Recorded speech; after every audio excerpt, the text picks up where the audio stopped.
Berry Patch, we've got fresh cut collards. We sell them by the bunch, and they're $4 a bunch, or you get 2 for $7. Or we've got them over here, pre-cut, triple wash, de-stemmed, and they're $8 a bag. And I'm going to teach you a recipe on how to saute collards. If you don't like boiled collards, I'll teach you a delicious recipe on how to saute.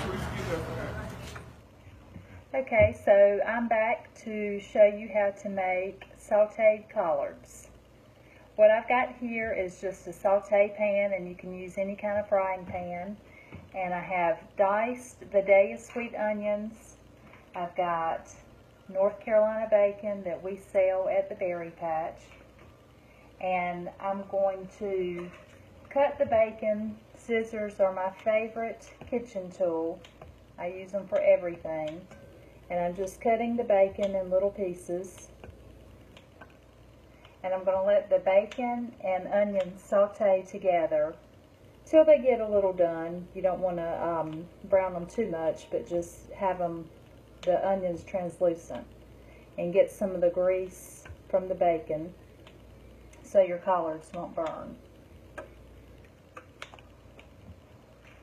And for a bag of collards, I do about 3 pieces of bacon. And so I'm adding my onions now.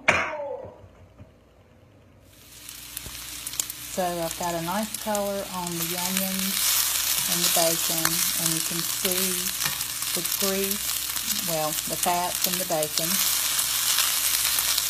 And I'm going to add our triple wash pre-cut collards, homegrown in Ellerbe, North Carolina at the Berry Patch, to the sauteed onions and bacon. Now when you're cooking greens, it always looks like you have a lot. But as you cook them, they really cook down, and this is only 1/4 of the bag of greens. So I'll let that cook down a little, and then I'll keep adding more greens until I have the whole bag in this pan. And each time I add greens, I'm going to add a layer of salt. That's one of the best cooking lessons I've learned, is to add salt to each layer in order to properly season your vegetables or meat, whatever it is you're cooking.